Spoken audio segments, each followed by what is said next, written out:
मेरे दोस्तों, good morning all. एक बार फिर मैं आप लोगों के साथ में ज़िंदगी के रहस्यमयी चीज़ें बताता हूँ। ये कोई खेल की बात नहीं है। इंसान के पास ही सब कुछ है। इंसान बाहर ढूंढता रहता है, बाहर कहीं कुछ नहीं है। आप अपने अंदर देखिए, अपने माइंड में जाइए, आपको सारी चीज़ें मिलेंगी। इसी से संबंधित ये वीडियो जो आदमी की ज़िंदगी को 100% सक्सेसफुल बना सकता है, इसको आप ध्यान से सुने। शांत मस्तिष्क, आपका ब्रेन आपकी ताकत है, आपका दिमाग आपकी शक्ति है। एक होटल में नाश्ते की टेबल पर हम 3 लोग बैठे हुए थे। चर्चा का विषय यह था, हमें रात को कैसी नींद आई, जो सचमुच बेहद महत्वपूर्ण विषय था। एक व्यक्ति ने कहा कि उसे रात को बिल्कुल नींद नहीं आई। वह बिस्तर पर इधर से उधर करवटें बदलता रहा और सुबह होने पर वह उतना ही थका हुआ था जितना कि रात को सोते समय था। उसने कहा, मुझे लगता है कि मुझे बिस्तर पर जाने से पहले समाचार सुनना बंद कर देना चाहिए। पिछली रात को मैंने समाचार सुन लिए थे और मुझे यकीन है कि परेशानी का कारण यही है। यह बहुत बढ़िया वाक्य है। परेशानी का कारण। कोई ताज्जुब नहीं कि उसकी रात खराब गुजरी। शायद मेरी परेशानी का कारण वह काफ़ी था जो मैंने सोने से पहले पी ली थी। उसने एक और अनुमान लगाया। दूसरा व्यक्ति बोला, जहाँ तक मेरा सवाल है, मेरी रात तो शानदार गुजरी। समाचार के लिए मैंने शाम का अखबार पढ़ा और शाम को जल्दी ही समाचार सुन लिए, जिस वजह से मुझे नींद से पहले इन समाचारों को पहचानने का मौका मिल गया। इसके अलावा उसने कहा, मैंने अपना पुराना नींद लाने का फार्मूला अपनाया जो कभी असफल नहीं होता है। मैंने उससे पूछा कि ऐसा कौन सा फार्मूला है। उसने बताया, जब मैं छोटा था तो मेरे पिताजी, जो एक किसान थे, सोने से पहले पूरे परिवार को एक कमरे में इकट्ठा कर लेते थे और रामायण पढ़कर सुनाते थे। मैं अब भी उनकी आवाज़ सुन सकता हूँ। दरअसल हर बार जब भी मैं रामायण सुनता हूँ तो मैं हमेशा उसे अपने पिता की आवाज़ में ही सुनता हूँ।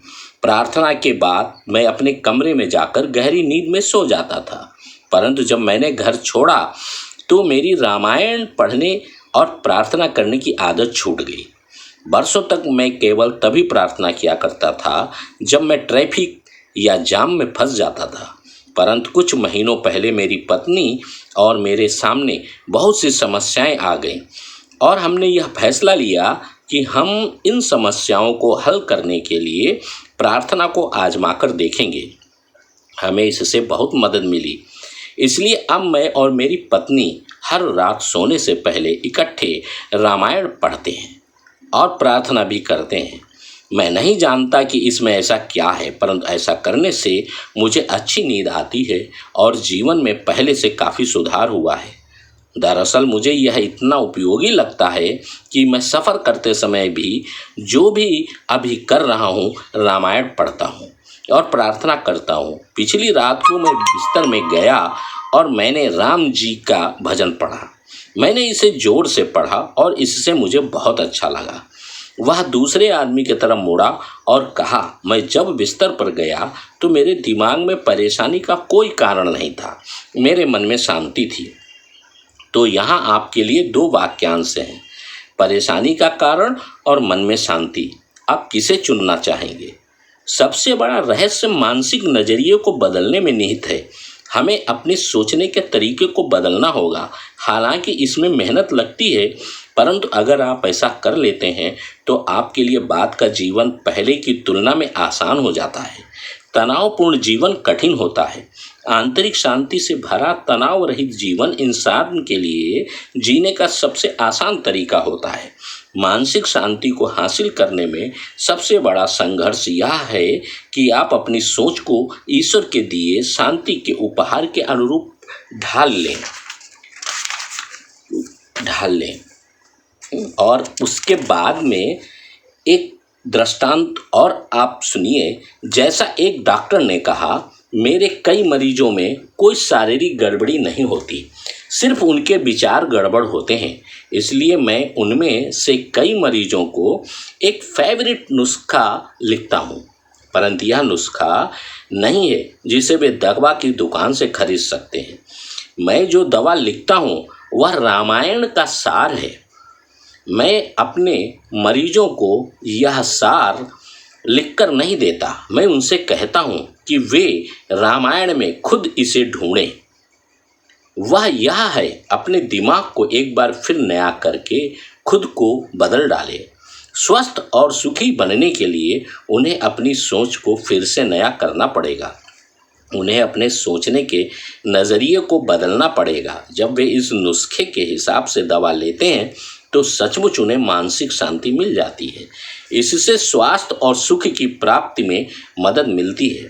मानसिक शांति हासिल करने का मूलभूत तरीका है अपने मस्तिष्क को खाली करने का अभ्यास। इसे आगे आने वाले वीडियो में विस्तार से बताया जाएगा, परंतु मैं यहाँ पर आपको यह बताना चाहता हूँ कि मानसिक या बुरी भावनाओं को बाहर निकालना बहुत महत्वपूर्ण होता है। मेरी सलाह है कि आप दिन में कम से कम 2 बार अपने मस्तिष्क को खाली कर दें। यदि आवश्यकता हो तो इससे अधिक बार इस प्रक्रिया को करें। अपने मन से सारे डर, नफरत, असुरक्षा, अफसोस और अपराध बोध की भावनाएं बाहर निकालने का अभ्यास करें। आप अपने मस्तिष्क को सचेतन रूप से खाली करने की कोशिश कर रहे हैं। सिर्फ इसी बात से आपको राहत मिल जाती है। क्या आपने महसूस किया है कि जब आप अपनी चिंताओं को किसी विश्वास पात्र व्यक्ति को बताते हैं तो आपके दिल का बोझ काफ़ी कम हो जाता है? अनुभव होने के नाते मैंने अक्सर यह देखा है कि लोगों के लिए बहुत महत्वपूर्ण होता है कि उनके पास कोई ऐसा व्यक्ति हो जिसमें वे सचमुच और पूरी तरह विश्वास कर सकें और वे उसे अपनी सारी चिंताएं बता सकें। परंतु यह ध्यान रहे, केवल मस्तिष्क को खाली करना ही काफ़ी नहीं है। जब मस्तिष्क खाली हो जाएगा तो कोई ना कोई चीज़ तो अंदर आएगी। मस्तिष्क में लंबे समय तक वैक्यूम की स्थिति नहीं रह सकती। यह संभव ही नहीं है कि आपका मस्तिष्क हमेशा खाली ही बना रहे। मैं यह स्वीकार करता हूँ कि कई लोग यह असंभव सा दिखने वाला काम भी कर दिखाते हैं, परंतु ज़्यादातर लोगों के लिए यह संभव नहीं होता। अगर आप अपने मस्तिष्क में कुछ नया नहीं भरेंगे तो एक बार फिर से वही पुराने दुखद विचार आपके मस्तिष्क के दरवाजे से भीतर घुसने की कोशिश करेंगे, जिन्हें आपने वहां से निकाल फेंका था। इसे रोकने के लिए अपने मस्तिष्क में तत्काल रचनात्मक और स्वस्थ विचार भर लें। फिर जब आपके पुराने डर, नफरत और चिंताएं जो आपको लंबे समय से सताते आ रहे थे एक बार फिर सताने की कोशिश करेंगे तो वे देखेंगे कि आपके मस्तिष्क के दरवाजे पर एक बोर्ड लगा है, जगह नहीं है।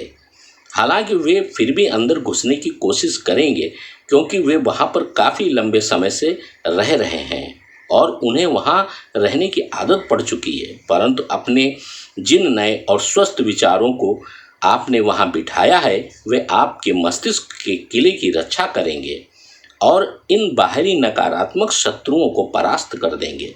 कुछ समय बाद पुराने विचार पूरी तरह हार मान लेंगे और आपको हमेशा के लिए छोड़कर चले जाएंगे। आपको स्थायी रूप से मानसिक शांति मिल जाएगी।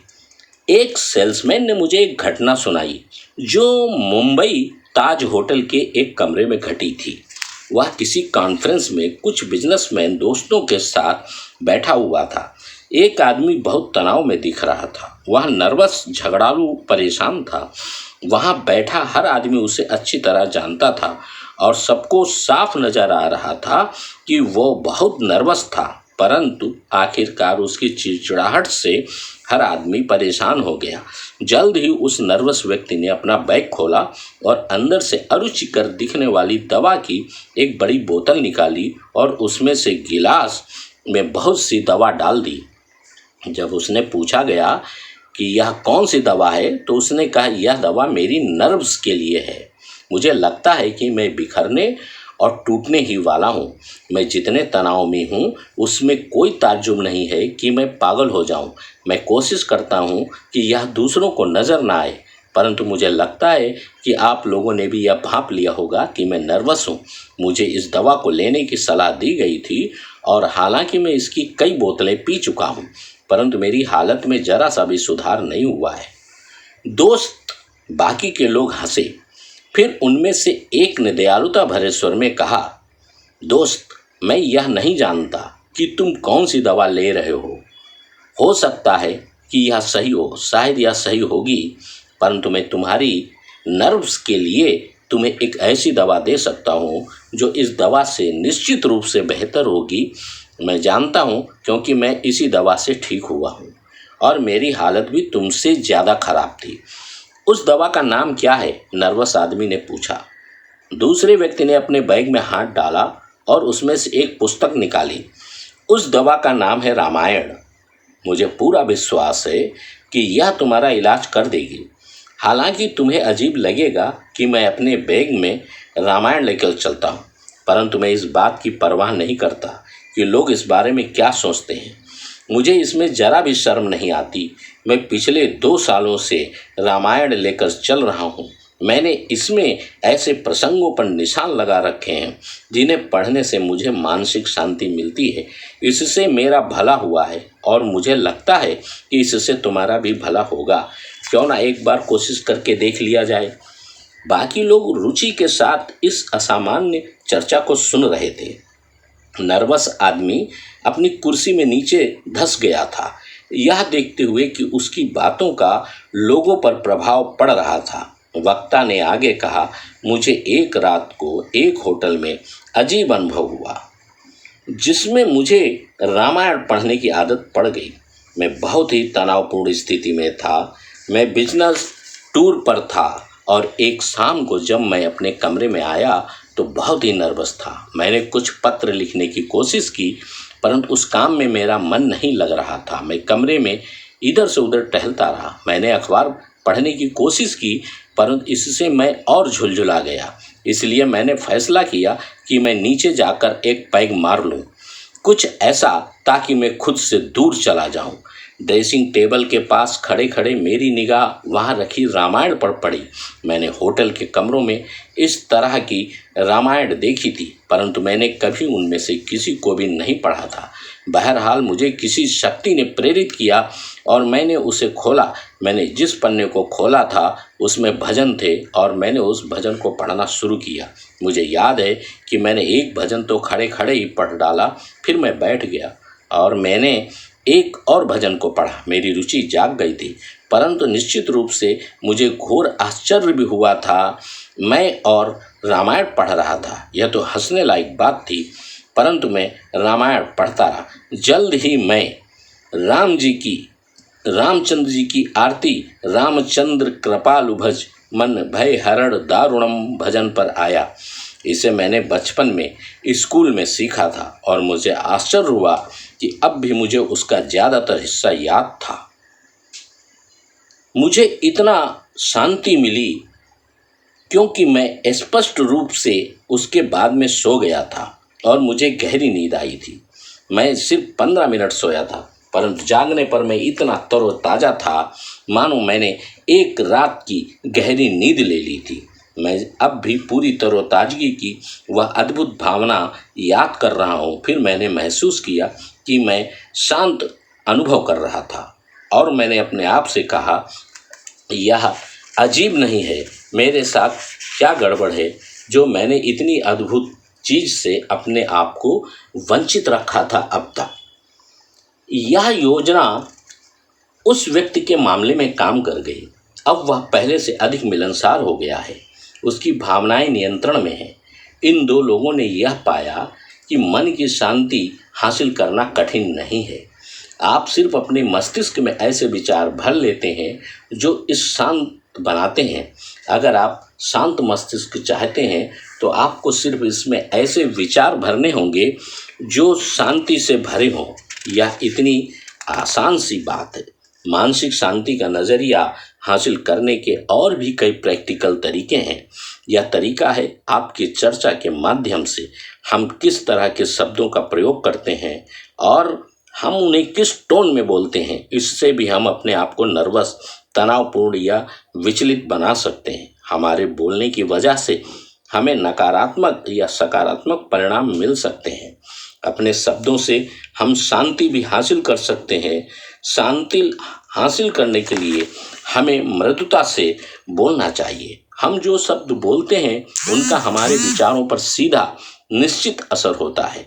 विचारों से शब्द बनते हैं क्योंकि शब्द विचारों के वाहन हैं, परंतु शब्दों का भी विचारों पर प्रभाव पड़ता है और वे रवैये को अगर बनाते ना हो तो भी उन्हें स्वरूप अवश्य देते हैं। वास्तव में जिसे चिंतन कहा जाता है वह अक्सर चर्चा से ही शुरू होता है।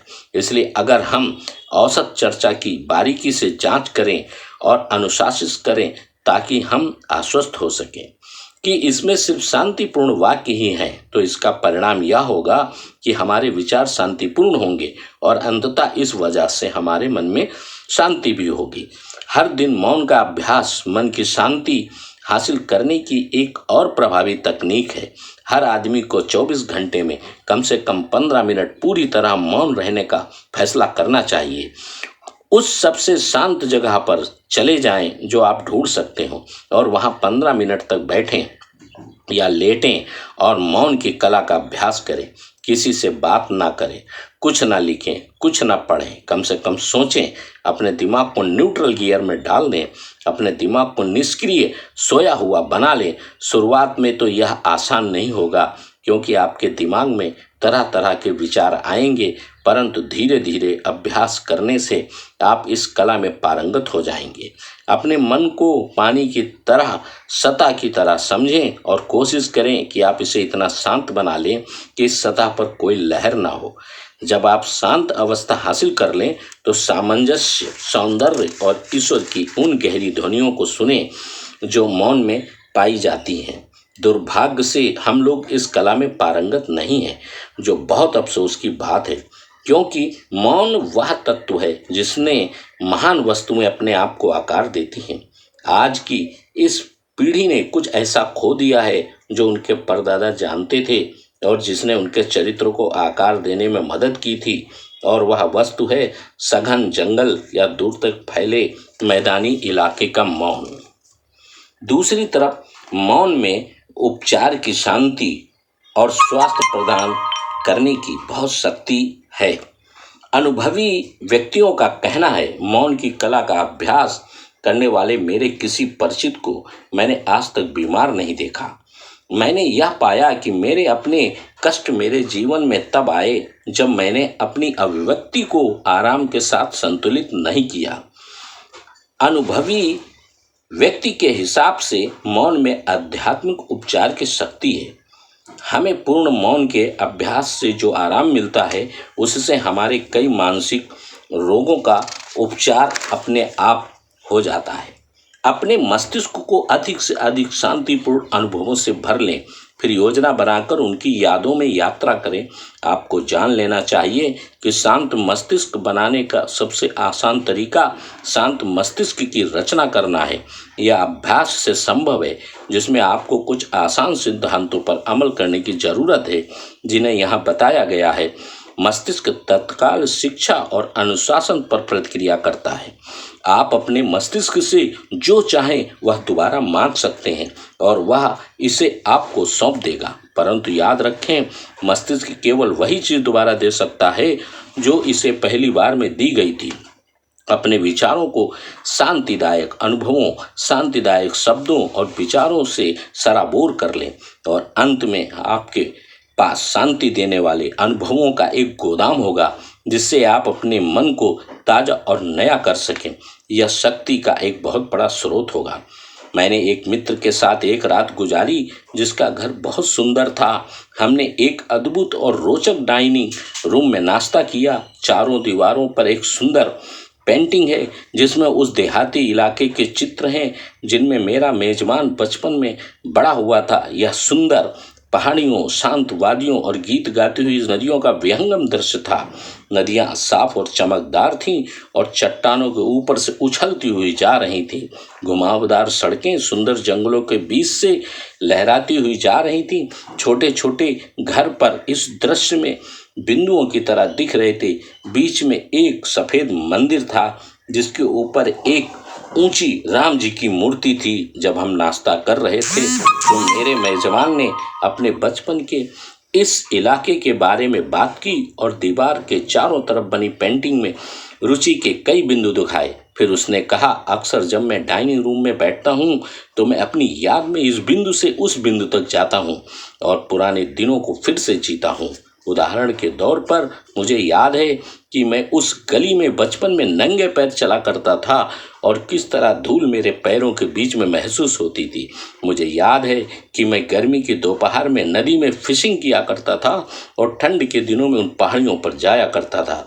बचपन में मैं उस मंदिर में जाया करता था। उसने मुस्कुराते हुए कहा, मैंने उस मंदिर में कई लंबे उपदेश सुने हैं, परंतु मैं आज भी लोगों की दयालुता और उनके जीवन की संजीदगी के प्रति कृतज्ञ हूँ।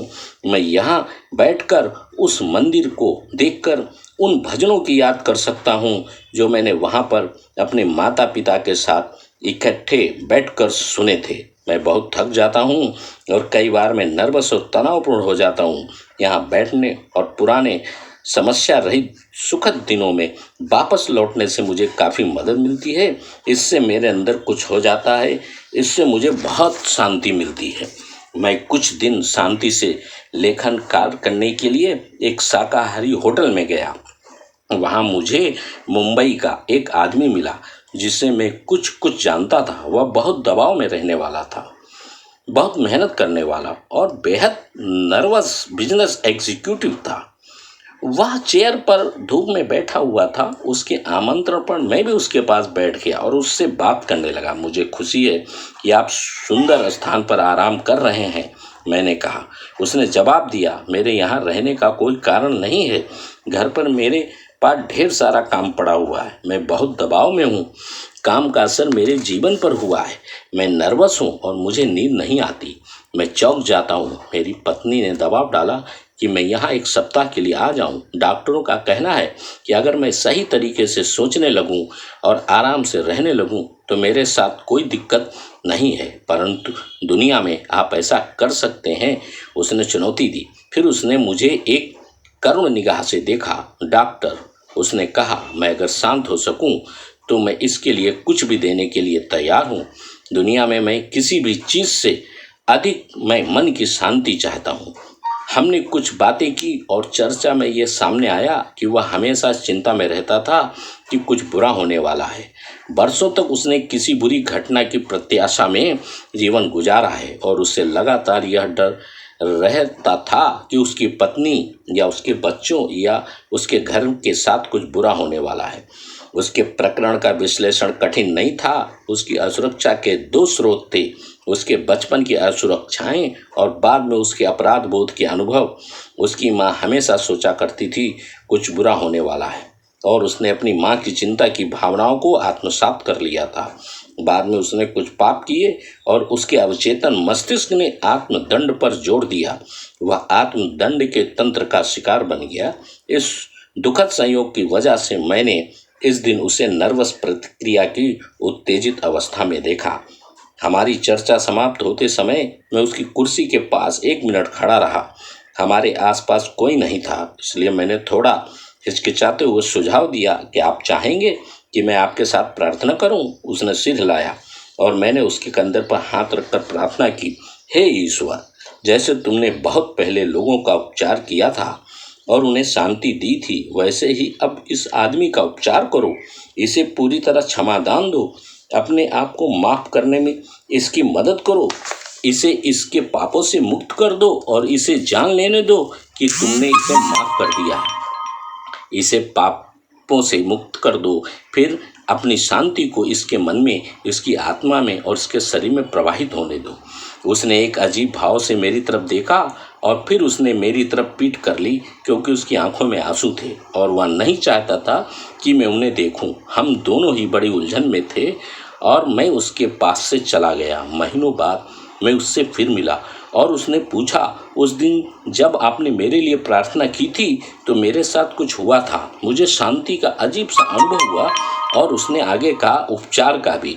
अब वह नियमित रूप से मंदिर जाता है और हर दिन रामायण पढ़ता है। वह ईश्वर के नियमों का पालन करता है और उसकी सक्रिय शक्ति अब प्रचुर हो चुकी है, वह एक स्वस्थ और सुखी व्यक्ति है, क्योंकि उसके दिल का और दिमाग में शांति है। मेरे मित्रों, इसी के साथ इस वीडियो का अंत होता है। और एक बात हम आपसे और बोलना चाहते हैं कि आप लोग जो है, जो चीज़ मुझे स्टार्ट में बोलनी थी मैं लास्ट में इसलिए बोलता हूँ कि जो लास्ट तक वीडियो देखेगा वही कुछ समझ सकता है, बीच में स्किप करने से कुछ नहीं। क्योंकि बीच में अगर आपने स्किप किया तो पूरा सार आप समझ नहीं सकते। और ये जितनी भी चीज़ें बोली जाती हैं, जो आती हैं अनुभवों से या पुराने समय से चली है, वो गलत नहीं है। मित्रों, इस वीडियो को लाइक करें, सब्सक्राइब करें, शेयर करें, आइकॉन का बेल दाबें। ये थोड़ा सा काम इसमें आलस ना किया करें, क्योंकि यही करने से मुझे मोटिवेशन मिलता, मैं भी आगे बढ़ता हूँ और आपके साथ बड़े प्यार से और जुड़ जाता हूँ और आपको अच्छा अनुभव और आपकी तरक्की के लिए दुआ करता हूँ। Thank you.